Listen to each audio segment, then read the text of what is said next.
মার্কিন হামলার জবাব দিতে আর দেরি করল না ইরান। একের পর এক মার্কিন সামরিক লক্ষ্যবস্তুতে পাল্টা হামলা চালানোর দাবি করেছে ইসলামিক রেভলিউশনারি গার্ড ক্রপস বা আইআরজিসি। সিরিয়া, কুয়েত, ওমান তিনটি ভিন্ন দেশে অবস্থিত মার্কিন ঘাঁটি ও সামরিক স্থাপনায় আঘাত হানার কথা বলেছে তেহরান। শুধু তাই নয়, হরমুজ প্রণালীতে তেল ও গ্যাস রপ্তানি কার্যত বন্ধ করে দেওয়ারও কঠোর হুঁশিয়ারি দিয়েছে ইরান।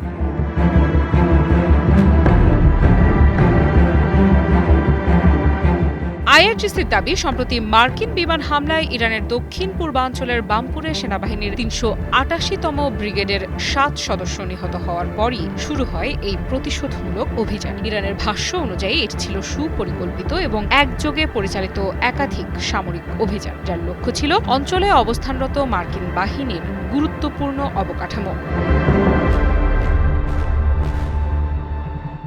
সিরিয়ার আল তানফ অঞ্চলে অবস্থিত মার্কিন বিশেষ অভিযান কমান্ড সেন্টারে ক্ষেপণাস্ত্র হামলা চালানো হয়েছে বলে দাবি করেছে আইআরজিসি। তাদের বক্তব্য, এই হামলায় একটি গুরুত্বপূর্ণ রাডার ব্যবস্থা, বিশেষ অভিযানে ব্যবহৃত একাধিক হেলিকপ্টার ধ্বংস হয়েছে এবং বহু মার্কিন সেনা নিহত হয়েছে। তবে দাবির সত্যতা এখনো পর্যন্ত স্বাধীনভাবে নিশ্চিত করা যায়নি এবং যুক্তরাষ্ট্র এ বিষয়ে আনুষ্ঠানিক কোনো মন্তব্য দেয়নি।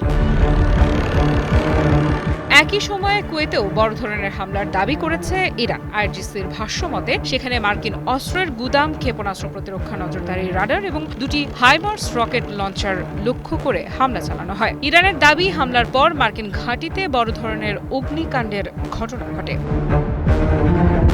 শুধু কুয়েত নয়, ওমানেও মার্কিন নজরদারি সক্ষমতার উপর আঘাত হানার দাবি করেছে তেহরান। আইআরজিসি বলছে, সালমাহ মালভূমিতে অবস্থিত একটি নৌবাহিনীর নজরদারি রাডার এবং ঘানাম এলাকায় থাকা একটি বিমান নজরদারি রাডার সম্পূর্ণ ধ্বংস করা হয়েছে। এর মাধ্যমে যুক্তরাষ্ট্রের আকাশ ও সমুদ্রপথে নজরদারি সক্ষমতায় বড় ধাক্কা দেওয়া হয়েছে বলেও দাবি তাদের।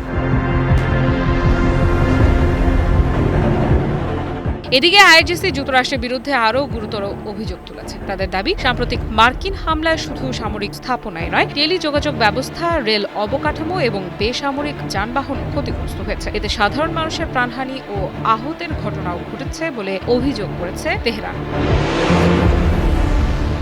সবচেয়ে গুরুত্বপূর্ণ বার্তা এসেছে হরমুজ প্রণালী নিয়ে। আইআরজিসি বলছে, এই গুরুত্বপূর্ণ জলপথের পূর্ণ নিয়ন্ত্রণ এখন তাদের হাতে রয়েছে। যতদিন পর্যন্ত যুক্তরাষ্ট্র তার সামরিক অভিযান বন্ধ না করবে, ততদিন অঞ্চল থেকে এক ফোঁটা তেল বা গ্যাসও রপ্তানি হতে দেওয়া হবে না। এমন ঘোষণা আন্তর্জাতিক জ্বালানি বাজারে নতুন করে উদ্বেগ তৈরি করতে পারে।